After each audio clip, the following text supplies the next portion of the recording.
Hello and welcome to Where the Bush is Burning.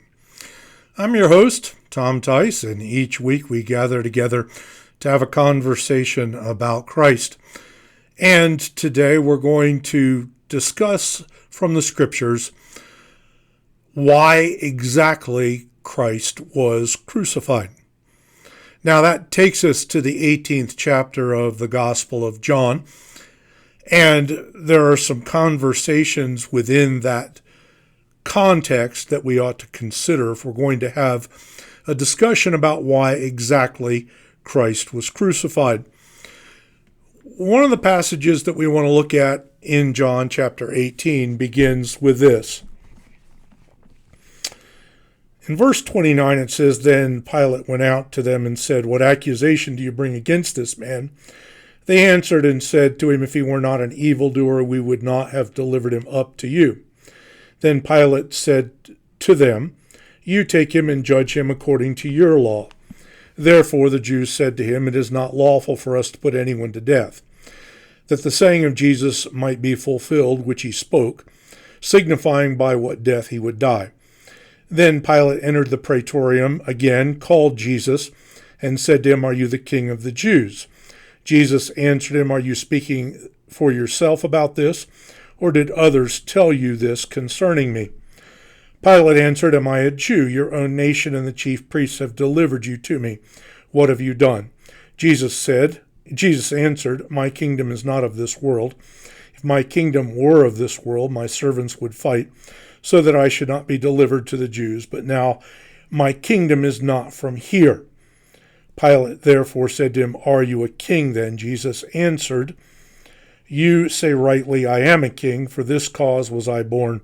For this cause have I come into the world, that I should bear witness to the truth. Everyone who is of the truth hears my voice.' Pilate said to him, 'What is truth?' And when he had said this, he went out again to the Jews and said to them, 'I find no fault in him at all. But you have a custom that I should release someone to you at the Passover. Do you therefore want me to release to you the king of the Jews?' And they all cried again, saying, 'Not this man, but Barabbas.' Now Barabbas was a robber." So within the context, we need to understand what the circumstance was. If you go back in the history, you find that in the Gospel of John, most particularly, and John wrote it so that we might believe that Jesus is the Christ, the Son of God, and that believing we might have life through his name. Jesus had consistently in controversy declared that he was the Son of God. The Jewish leaders could not abide this because when he said he was the Son of God, he was, in a de facto way, making himself equal with God. You can go back through the history in reading the Gospel of John and see how this controversy developed. Now, the Pharisees, the separated ones, represented conservative, traditional orthodoxy in Israel at the time.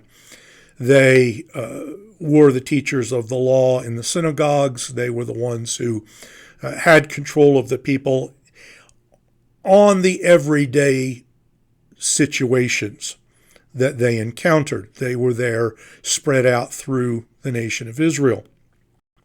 By contrast, the Sadducees, who were the priestly class, ran the temple worship. They were the ones who had the business of changing the money in the temple and all of that. And so those people were the ones who, in context, had control of the actual temple worship. So the net result of that was you have the combination of the Pharisees who controlled people out in the community and the Sadducees who controlled the temple. This was the combination which Christ was facing. They were the religious industrial complex of his day. The one were very scrupulous in the things that they did, what they practiced, how they taught the people. They were the ones who had established all the rules and regulations which everyone was to follow. And so as a result of that, they were the ones who opposed Christ consistently with regard to the things that he taught, and his supposed breaking of the Sabbath day, and also supposedly the other things that he did which did not suit them. Healing people on the Sabbath day was the breaking of the Sabbath.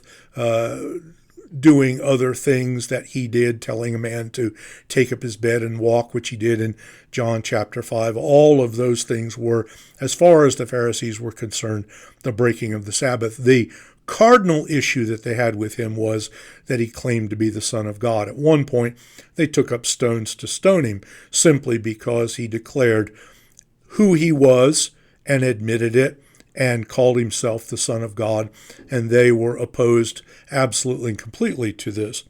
So that was the Pharisees. The Sadducees, of course, were offended because Christ went in, overturned the tables. Apparently, he did it at the beginning of his ministry, and he did it also towards the end of his ministry. And these two incidences where they were standing to lose a great deal of money, or the incidences that put the Sadducees hard against him.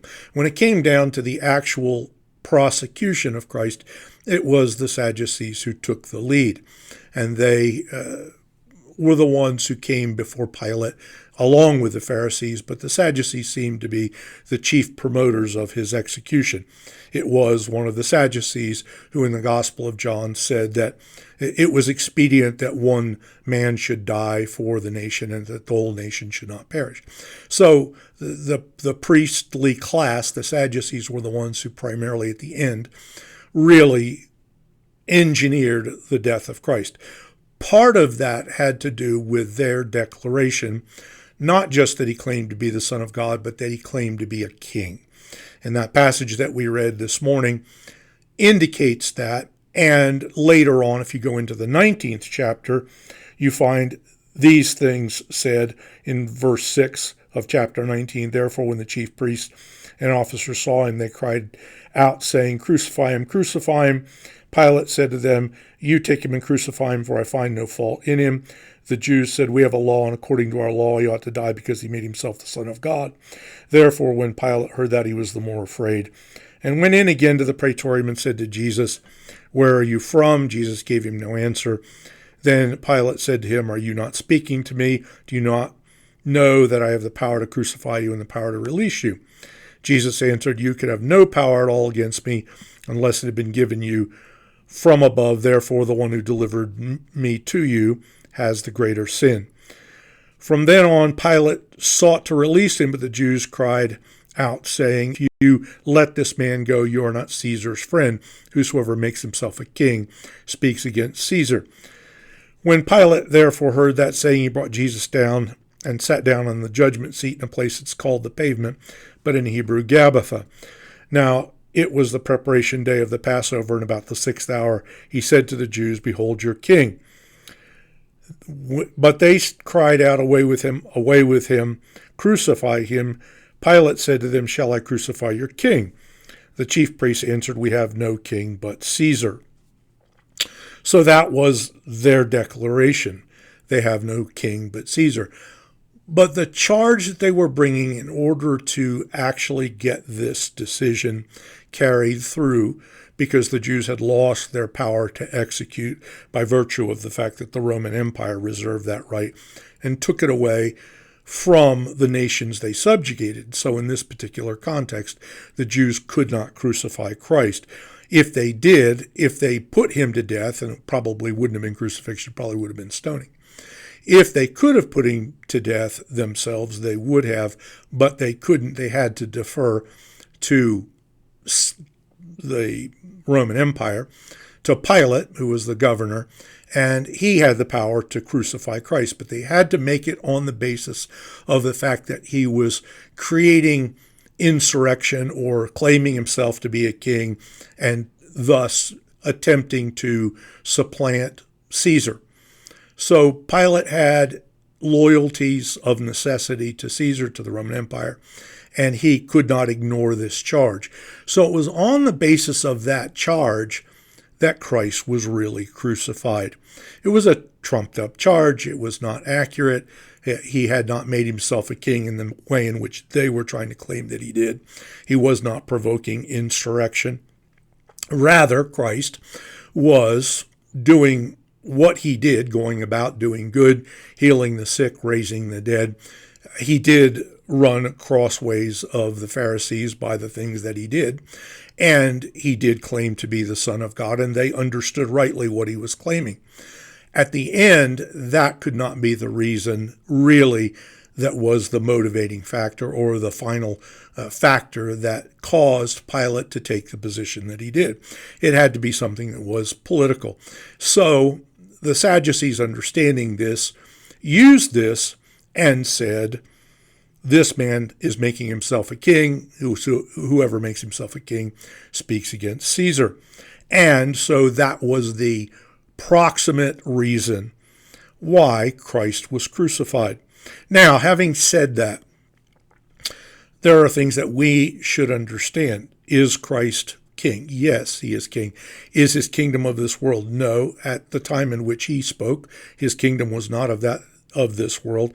It is not today of this world. Is Christ king? Yes.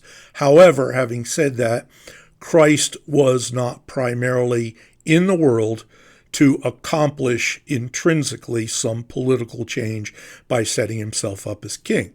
You have to understand that. The charge that they laid against him was, for all intents and purposes, a false charge. Not that he's not a king, but that he's not a king in the sense in which they were talking at the time. So understand that Christ claims, I am the way, the truth, and the life. No one comes to the Father except through me. I am the Son of God. I am the king, as he admitted that he was a king to Pilate. Yes, all those things are true, but in order for them to successfully get Christ crucified, they had to make it political, and so they did.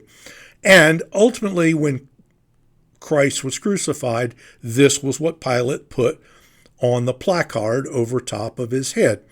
The placard said, Jesus of Nazareth, the King of the Jews. So, and it was written in 3 languages so everyone would understand. That was the charge. Now then, having said that, we ought to understand that when we set Christ forth to the people, even today, here's who we are setting forth. We are setting forth the Son of God. We are setting forth the Savior of the world. We are setting forth Christ as the way, the truth, and the life. And we are setting forth Christ as the King of Kings. Now, according to Paul, in 1 Corinthians 15, Christ is now sitting upon the throne in heaven. He is sitting at his Father's right hand, and he's sitting there awaiting until all his enemies be made his footstool. So in the largest sense of the term, yes, Christ is king, but his kingdom, as I said, and as he said, is at this point not of this world. So if you want to understand how it is that Christ was crucified, or under what circumstances he was crucified, this is really what lays it out for us so that we can understand it. Now, having said that, we want to be clear about this because there are very often people who want to make Christ some kind of a political activist, and he was not. Christ was here to seek and to save that which was lost. He was here to do the will of his Father. He knew that he was going to die, and he knew the circumstances under which he was going to die. He alluded to it ahead of time, and we understand, and he understood what this was about. Now, later on, the disciples would understand it, and they would say in the book of Acts that he was delivered by the determinate counsel and the foreknowledge of God. So they understood that this was part of a much larger plan. Christ, of necessity, had to die. He came to fulfill the precepts of the law in his life. He came to fulfill the penalty of the law in his death. So he did, of necessity, have to die. And the circumstances under which he did caused those who engineered it to be culpable. They were indeed at fault, and so they bore the responsibility of engineering his death and held the responsibility for that. But in the larger determinate counsel and foreknowledge of God, Christ of necessity had to die in order to fulfill the law in penalty. So understand this, and this is today something that I want to bring to your attention simply for clarification. We want to understand Christ's purpose. We want to understand his work, and we want to understand why he was crucified in human terms, and we want to understand why he was crucified in the larger sense of the term. Of necessity, this had to be. And yet, we understand that there was a lot of human machination. There was a lot of human